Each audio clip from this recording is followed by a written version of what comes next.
Humanity is greater than any religion. The more religious you behave, the less human you become. By Indra Pathak. You can be religious and a good human being at the same time. Petty differences among religious communities. Hindus consider Muslims unholy as Islam permits them to have a bath once a week on Friday. I know this is wrong. Muslims too follow the same routine like us. I always clear the doubt in my community by saying that Islam originated in such a country where there was a shortage of water. People couldn't wait for bathing for daily prayer.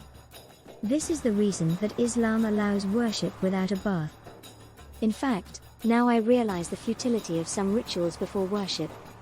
Muslims mock Hindus worshipping idols and cows.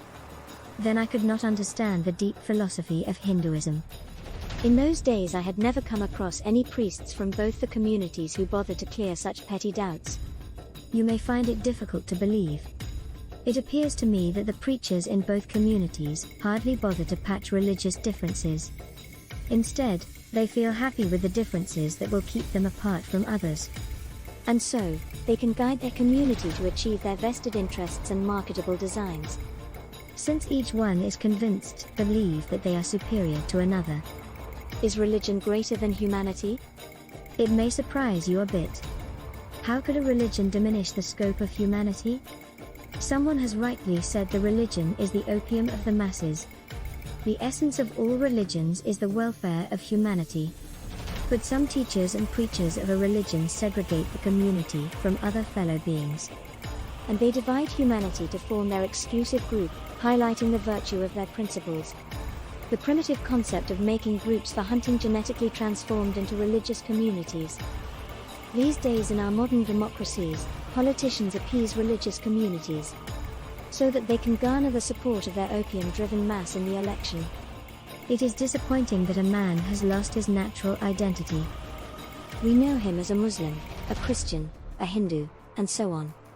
Let us examine how long religion would remain part of our lives.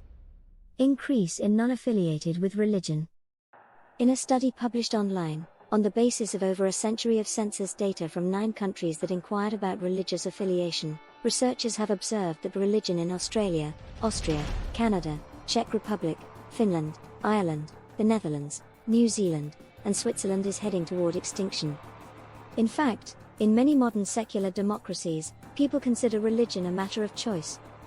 And publicly they identify themselves as non-affiliated with a religion. Don't think religion is going to disappear in the years to come.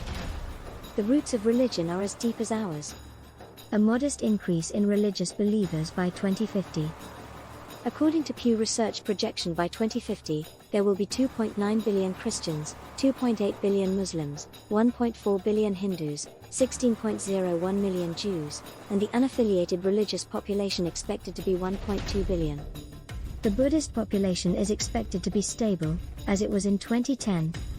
The world population would probably be 9.3 billion. The survey predicted a modest increase in religious believers, from 84% of the world population today to 87% in 2050. Despite the fact, religion isn't disappearing from the world, religion can be overhauled, refined, or transformed into new form and practice but continue to exist. The concept of religion or faith in supernatural power has been existing since the primitive ages. It has surpassed numberless paradigm changes. Does religion originate from human suffering? Part of religion's appeal is that it offers security in an uncertain world, says Zuckerman.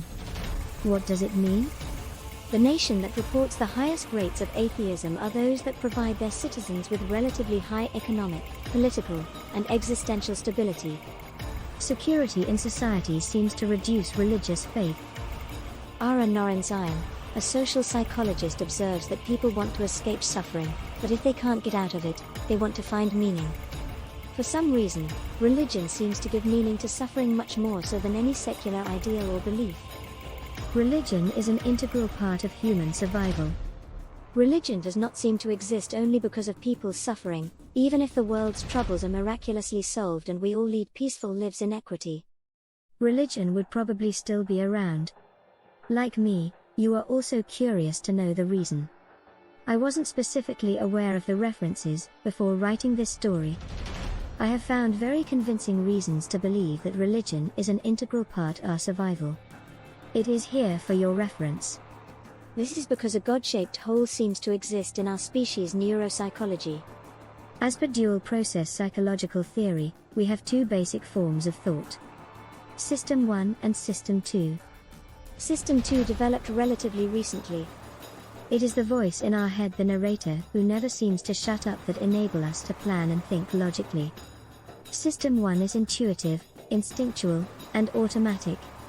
These capabilities regularly develop in humans, regardless of where they are born.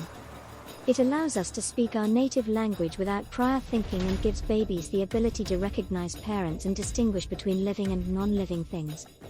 It makes us seek meaning for random events like a natural disaster or the death of loved ones. Some scholars think that System 1 also enabled religions to grow and persist.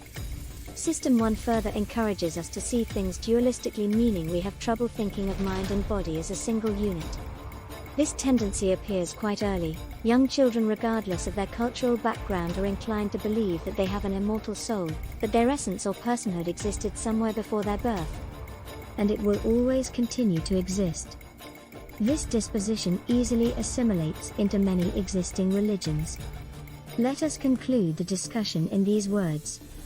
Religion is essentially going to survive with us. Some preachers and priests will always be there with their selfish motives. Only you can make a difference. Never, never allow religion to become a threat to humanity. A religion that doesn't identify a man as a man, a follower, isn't fit to be called a religion. Religion is for love, compassion, and cooperation.